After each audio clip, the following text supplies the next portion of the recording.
Adventures in time and space, told in future tense. Dimension X.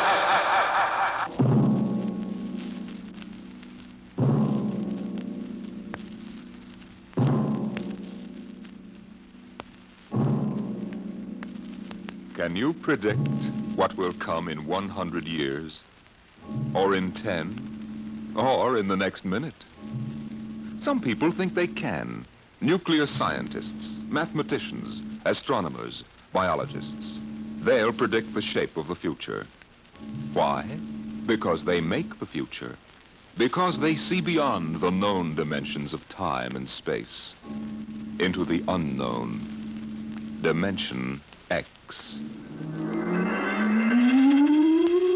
We go ahead now in time to 1965. We're on a vast concrete runway set in the desert of the Southwest. A giant metal ship stands before us, prow pointed for the stars. And in 5 minutes, the signal will flash, and it will tear up through the atmosphere to the outer limit.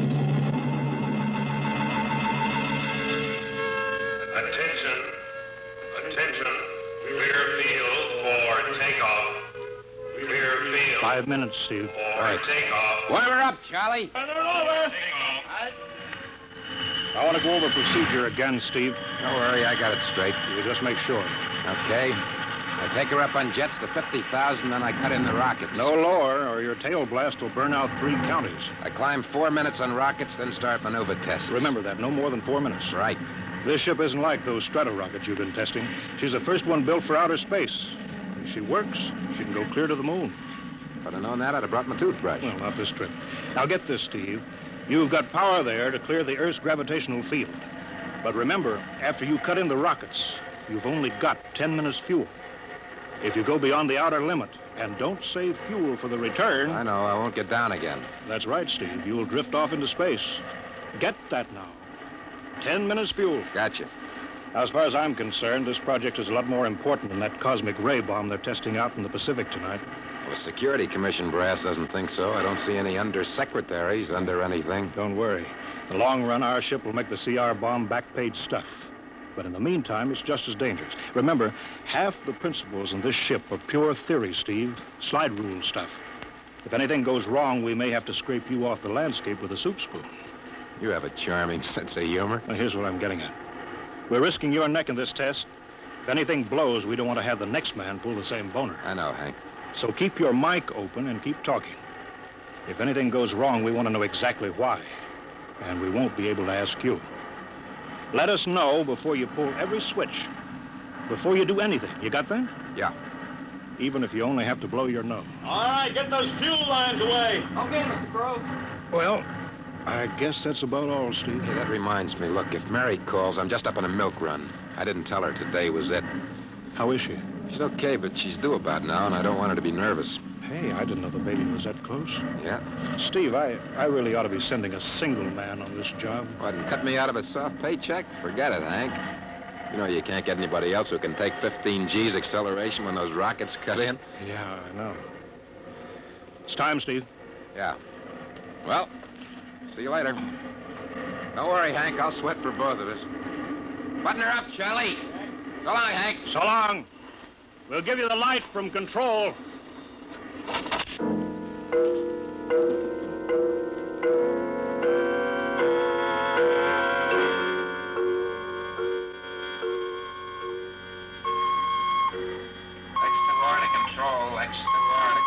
Are you there yet, Hank? Okay, Steve. Got you on the speaker.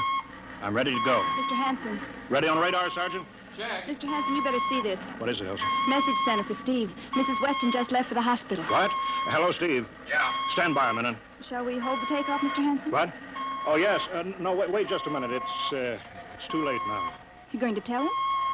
Maybe he's got enough to worry about. Hey, what's holding us up, Hank? Something on your mind? No, it's nothing, Steve. I just wanted to say good luck. Clear for takeoff, Charlie? Right. Okay. Give him the light.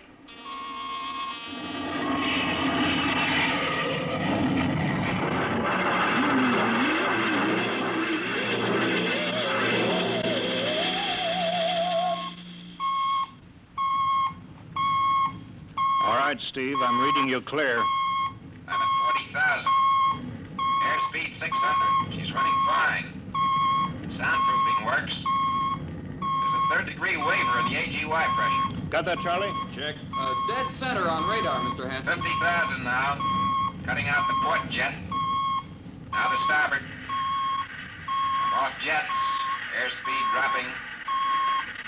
Opening the rocket ports. The switch sticks a little, Charlie. Oxy alcohol pressure 350. All right, now I'm advancing the ignition key. Here goes rocket one.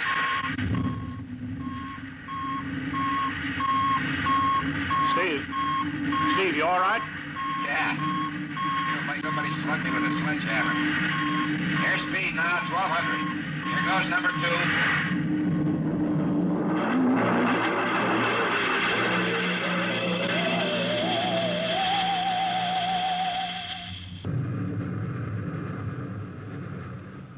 Hello, Steve. Elapsed rocket time is now 4 minutes. What's your altitude? Over to you. Speed 4,400. Still climbing. Altitude 297 miles. All right, you're at the outer limit. Level off for maneuver test.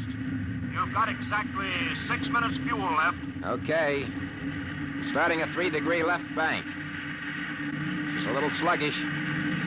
There, it's all right now. There's a low vibration someplace. Maybe the cockpit hatch. Now I'm straightening out. 5 minutes fuel left. Now I'm starting a 3-degree Hey! What's the matter? What's wrong? There's something up here. Something shining. What are you talking about? There's something above me, Hank. I'm going to chase it. Steve, you're at the outer limit now. I can see it plain now. Steve, don't go any higher. You've only got 4 minutes left. You've only got... Getting static. I can't hear you, Hank. It's dead ahead now. Going to make a pass at it. Get a good look. Hey, it's swerving to meet me. It's dead ahead now. It's dead ahead.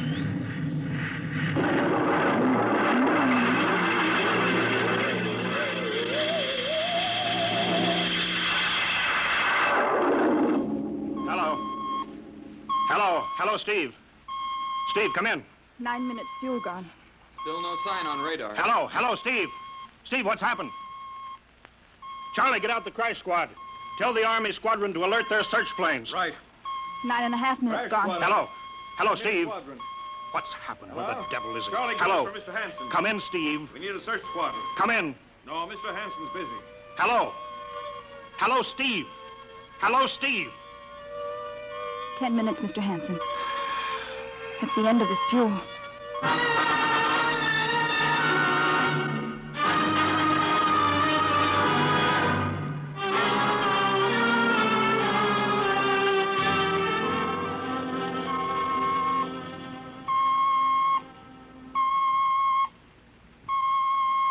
How long's it been now?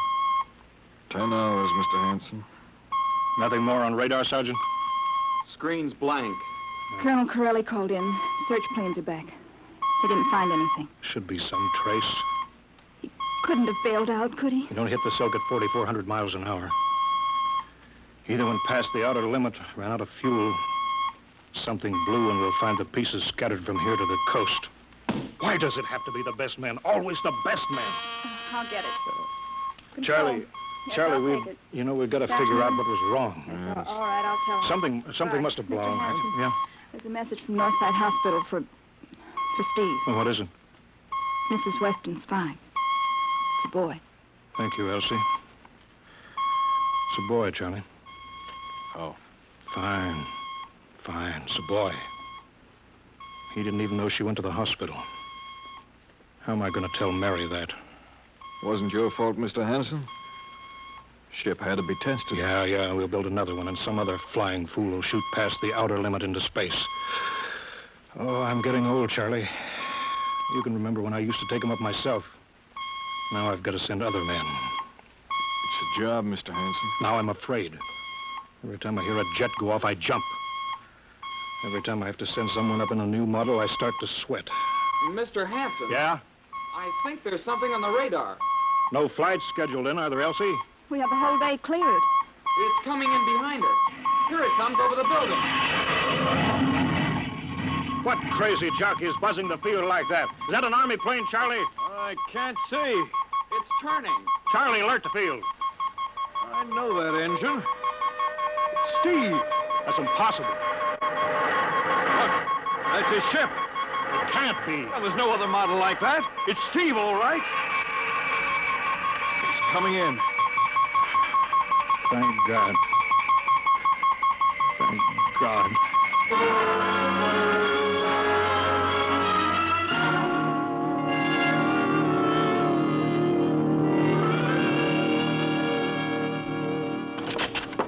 All right, sit down, Steve. The quicker we get this done, the quicker you get over to see Mary and the baby. Hank. Elsie, give the order to check and refuel the rockets.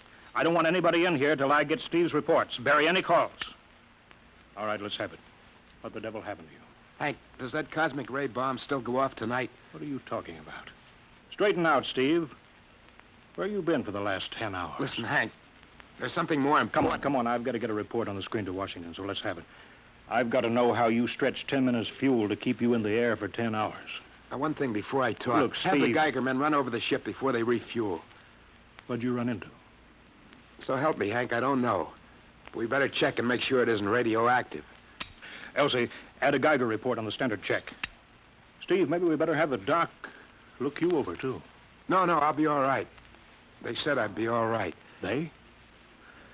Look, son, I know you've had a tough time, but we've had this field on the alert for 10 hours. One of the Army boys cracked up looking for you, and he's hurt bad. So let's have the story. Let's have it straight. I don't know how to tell you. Hank, I saw something up there. At 300 miles? I chased something up there, Hank, and I caught it. Now, don't hand me that, Listen, Steve.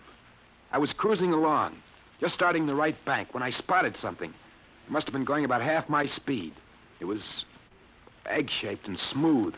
I made a pass at it, and I was coming back for another, and then there was a humming sound. Humming? A sort of vibration. And I blacked out. I was headed straight for it at 4,400 miles an hour. I thought it was going to be the biggest smash since Hiroshima, and... Hank, is there a drink in that bottle? Never mind that, Steve. What happened? I came to inside their ship. Uh-huh. Steve, this whole thing has been a devil of a strain on you. I'm going to call Major Donaldson from the Army base. Ask him to sit in. Psychiatrist? Yeah, that's a good idea. Let him run his tests. He'll tell you I'm not kidding. Because, Hank, unless I miss my guess, I've just been tipped off to the way the world ends.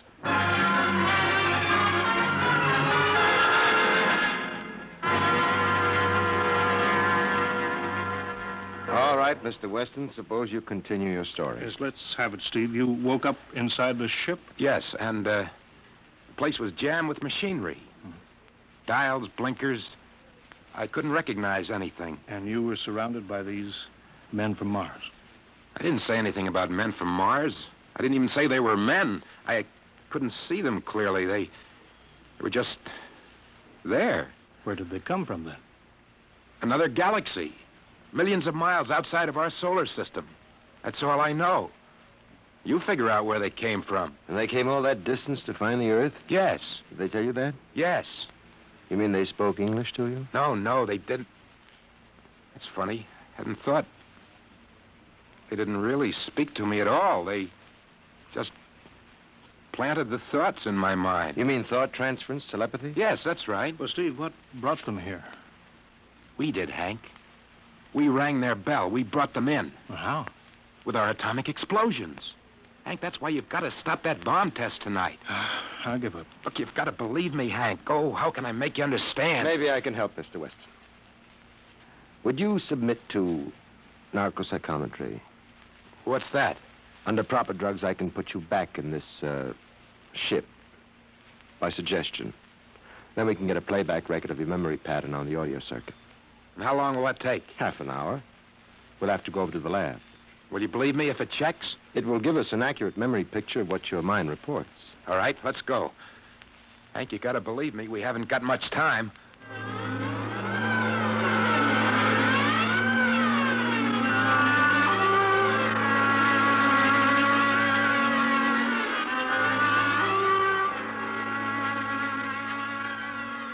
You should be getting drowsy now. Count backwards from 10. 10, 9, 8, 7, 6, 6.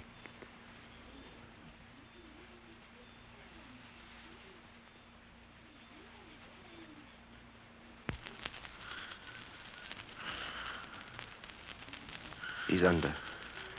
Now we attach the head plate electrodes. The cortical pickup. Look out for that wire, Mr. Henson. 3.0 setting. 31.3. Now throw that switch, Mr. Henson. I have to start him off by suggestion. All right, Steve. You're in your ship now. You're in the rocket. Rocket. You're in the rocket.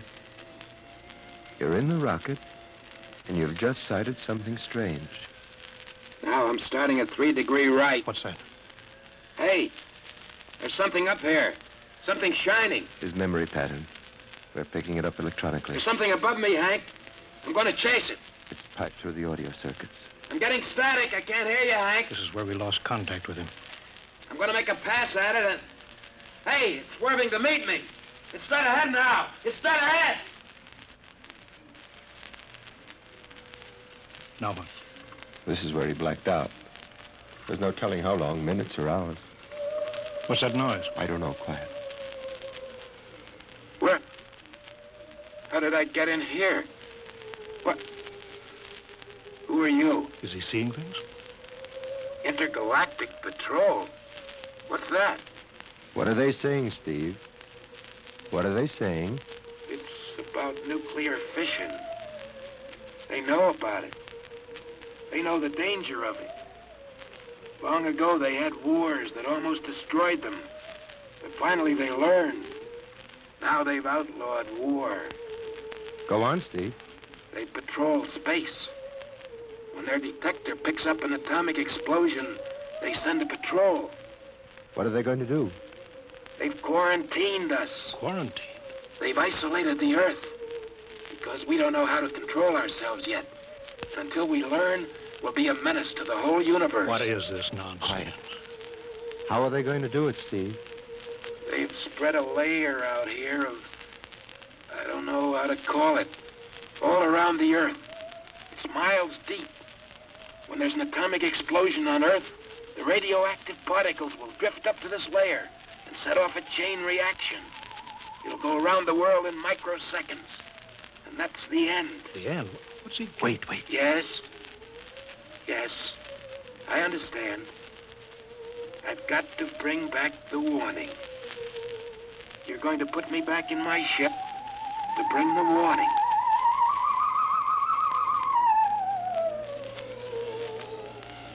Now what?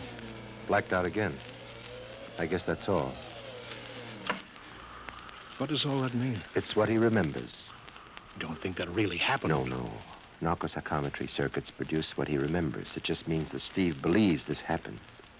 I don't like to see this. I've seen too many tough pilots snap. Steve is the best I've known. How bad do you think he is? Frankly, outside of the presence of this well-organized hallucination, there's no sign of unbalance. May not be too serious. If he had a more plausible story, I'd be inclined to believe him. Warning. Hank. It's all right, boy. Did you hear it, Hank? You understand? Sure. We've been quarantined. Let me give you something to make you sleep, Steve. Don't you understand? They fixed it so that if we set off one more nuclear explosion, that'll be it. Of course. Don't roll your sleeve down. You don't believe me. Now, take it easy, Steve. But the test tonight. They're setting off the CR bomb. Hank, what time is it? 11:20. Well, it's scheduled for midnight. Hank, we gotta stop that bomb. Steve, let Donaldson give you the hypo. Hank, you've got to believe me. I saw them. I got the warning. If we touch off that bomb tonight, it'll be the biggest galactic 4th of July of all time. The whole Earth will go up like a Roman candle. April 10th, 1965, the end. Now, look, Steve, you better calm down. Don't you want to see Mary and the baby? You've got a new son, remember? Yeah, that's just it, Hank. I want to see my son. I want him to live.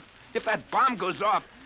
Hank, we've got to stop them. Mr. Hanson, I think we'd better get over to the base hospital. Hank, you've got to believe Yeah, me. sure, Steve. Maybe there is something to it. Look, it's out of your hands. I'll put it in a report and shove it into Washington in the morning. In the morning? There isn't going to be any morning, Hank. Don't you understand? You've got to call Washington now. Get the head of the Security Commission and postpone that test. Now, you know I can't do that, Steve. My neck would be out a mile. Besides, this is 1965, not 45. 20 countries have atomic bombs now.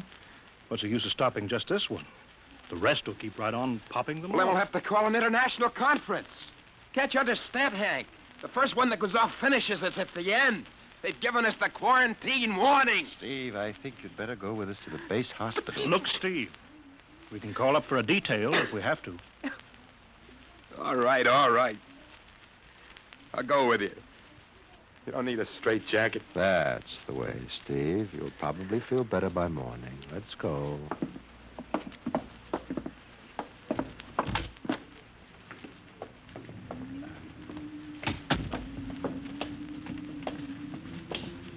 Well, Steve, tomorrow I'll drive you over to the hospital to see Mary and the kid. Sure. Look at the ship under the floodlights. Pretty, huh? You'll be flying her again soon, don't you worry. Yeah, I guess so. What you doing out in the line? They, refuel her? Yeah, we got Clausewitz coming in tomorrow from Denver for another test. I figure we give you a day off. That's good. That's fine. Steve, come back. Come on, Donaldson. Steve, wait. He's heading for the rocket. Look, there he goes up. That crazy fool. We can't get at him now. That covers armor glass. He's waving. Yeah, towards control. What's the radio? He means the radio. Come on. I should have gotten help. Oh, the radio's still hooked up here. Hello, Steve. Listen to me, Hank. You gotta call Washington now. Come out of that rocket, Steve. I'll call my men. Don't try anything, Hank.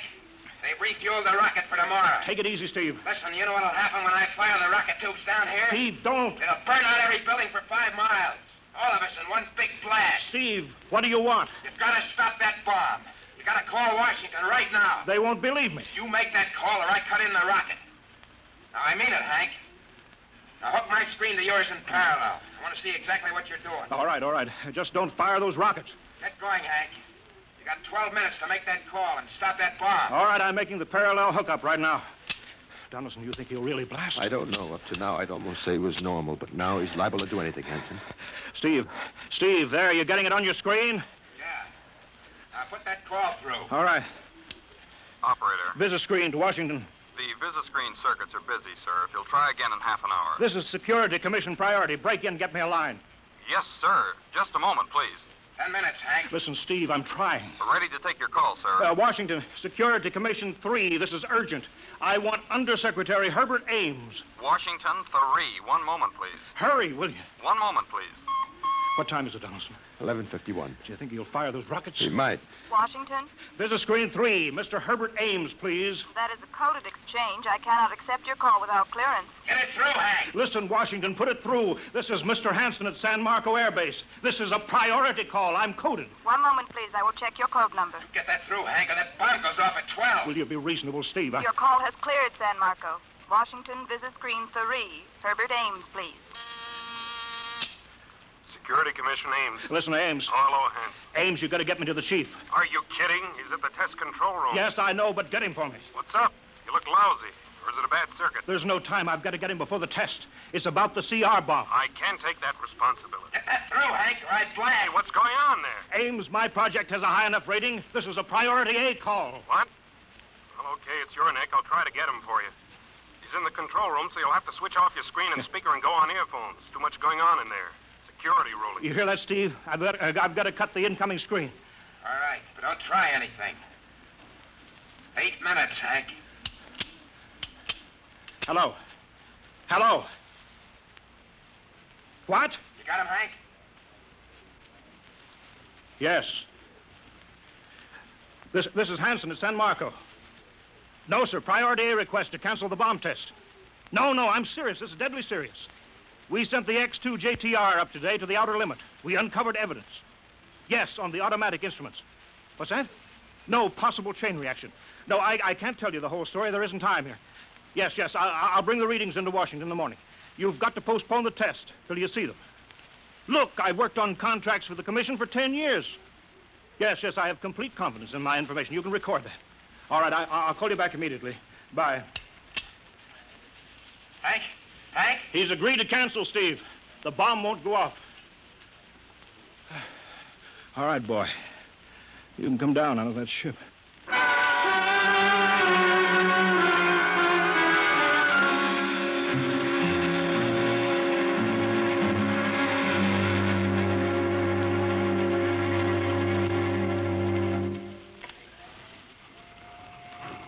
He's opening up.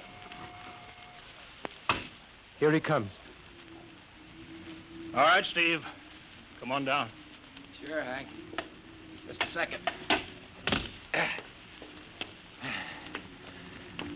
Hank, I was scared. I was plain scared. Easy now. It's all over. The bomb won't go off. Thank God. Look, I want to see Mary and the baby. Can you get me transportation now? Oh, wait a minute. It's almost 12. They won't let you in the hospital now. I want to see the baby. Sure you do, but you've been under a strain. I've got a shot for you here, Steve. Give you a good night's sleep. All right. Roll up your sleeve. Yeah, here. Yeah, that'll make you sleep.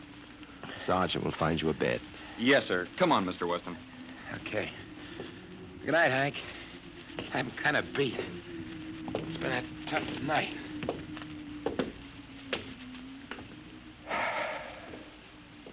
It sure has.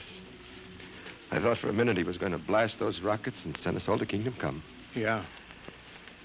Quite a stunt getting the ray bomb test called off. It isn't called off. But the chief said... Ames couldn't get the chief. I was talking to a dead circuit. Bomb goes off in a couple of minutes. Oh. Poor Steve. He was one of the best. He was the best. 1 in 10 million. Some story of his, poor guy. For a while, he almost had me believing that quarantine. That's a very common delusion. End of the world. Yeah, I suppose so. Ah, it's a nice night. Never saw the stars so bright. We better be getting in. That wind is cold. Well, the bomb goes off in 30 seconds. Poor Steve. You know, Hanson, there's just one thing. Yeah? It's outside my field, but I'm curious. How did he keep that ship in the air for 10 hours with only 10 minutes fuel?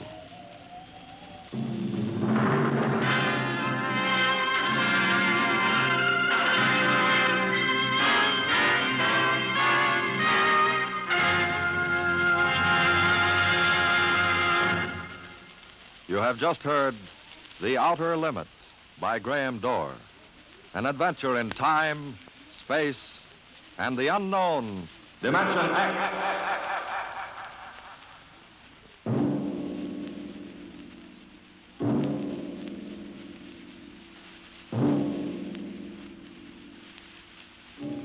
Now, about next week. Have you ever heard of the Mark III? The amazing electronic brain at Harvard that instantly solves the most complicated scientific problems. Suppose you had a mechanical brain like that in your house. A robot that was always at your service, so that you could just sit with folded hands and relax the rest of your life. That would be nice, wouldn't it? Perfect. That's what they thought when it happened in the year 2006. But they were wrong, terribly wrong. How? I'll tell you next week. Tonight's story, transcribed on Dimension X, The Outer Limit by Graham Dorr, was adapted for radio by Ernest Kenoy. Featured in the cast were Joseph Julian as Steve, Wendell Holmes as Hank, and Joe DeSantis as Major Donaldson. Your host is Norman Rose. Music was by Albert Berman. Sound designed by Sam Monroe. Edward King directed.